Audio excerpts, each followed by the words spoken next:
Welcome one, welcome all to ePATRIOTICA. I'm your host, Drake, and this is my house of political science. So if you like political science and or America, you're in the right spot.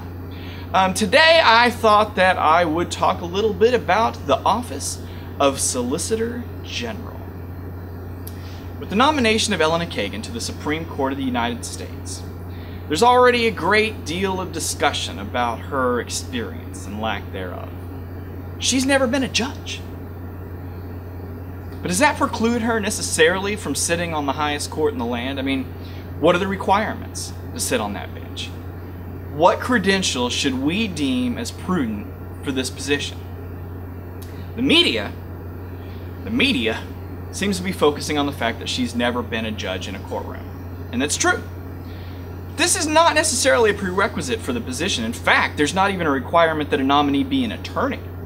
There's certainly a history of those who have served on the court previously having a lack of bench time. In fact, of the 111 justices that the United States has had, just a little under half of them were not judges. I mean, we've had senators and just attorneys and, yes, two solicitors general is the right way to say it, serve on the Supreme Court in the past.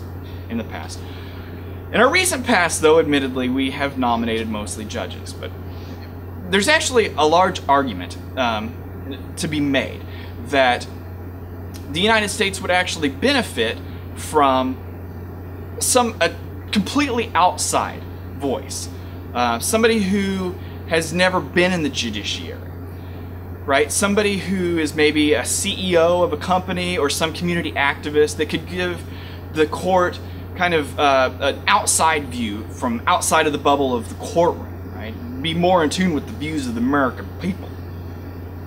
Elena Kagan is definitely not that kind of nomination. She's not an outsider. I mean, while it's true she's never worn the robes of a judge, she's very much on the inside when it comes to matters of the Supreme Court. She was the Solicitor General! Dun dun dun! What does that mean? I mean, you hear those words and they certainly sound important, don't they? I mean, immediately what comes to mind for me is one of those arbitrary British titles. Excuse me, sir. Sorry to bother you, but the Solicitor General requests your attention. Alright? Solicitor General. So what's the Solicitor General do? Well, first of all, they're appointed by the President, they have to go through Senate confirmation, and they serve at the pleasure of the President. This means that there's no term of office. The President can fire them at any time if they do anything the President deems he disapproves of. Anything the President disapproves of. First and foremost, the Solicitor General is the person who represents the United States before the Supreme Court. It wouldn't be off base at all to think of the office of Solicitor General as the attorney for the United States of America. Anytime there's a case argued before the Supreme Court that says the United States v. blah, or blah v. the United States, the person who is responsible for making the case for the United States, to represent the people of the United States, is the Solicitor General. The Solicitor General is the most common advocate to argue before the court. No other attorney is before the court more than the Solicitor General.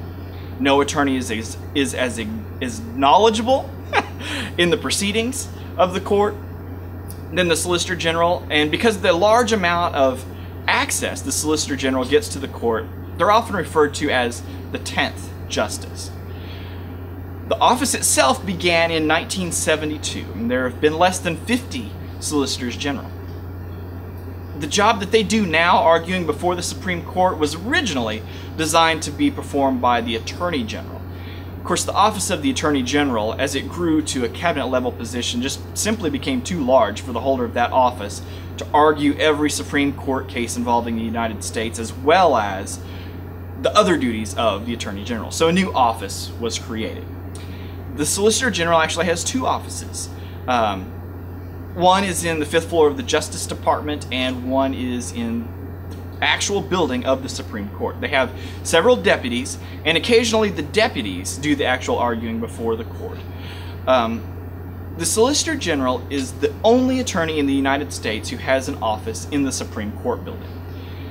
Now, beyond their duties of the oral arguments that occur, The Office of Solicitor General actually wields great power as a gatekeeper as well. Thousands of cases, of course, each year are sent to the Supreme Court with the hope of being heard.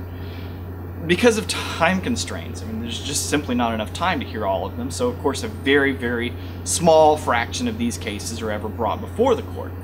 The Solicitor General plays a key role in deciding which of these cases go forward.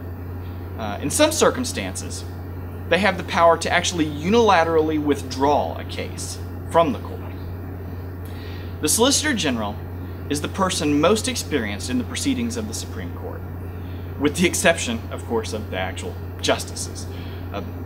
As Solicitor General, many hours are spent in front of the bench and behind the scenes guiding the decisions of the court. So I think it's actually perfectly reasonable for a Solicitor General to be nominated to the Supreme Court, given their knowledge of the judicial activities that occur there. I think it's going to be interesting, though, to see how the battle lines are drawn here. It seems like, I suppose when you hear somebody arguing that she lacks judicial experience, they aren't necessarily arguing about experience, are they? I think instead they're arguing about a trackable record of previous decisions. I mean, because she's never sat on that particular side of the bench, we have no precedents from Kagan. We don't know how she's going to lean in these controversial cases. Look, it would be hard to argue that she doesn't have the knowledge and the experience necessary to sit on the court. What people are really asking is, does she have the wisdom and the insight needed to sit on the highest court in the land? That's the question that's left unanswered when we nominate someone who's never been a judge.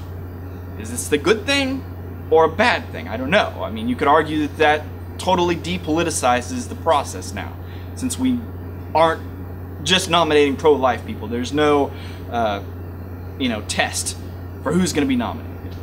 One could also argue you have no idea what you're getting. So, anyway, that's the Office of Solicitor General. Tune in.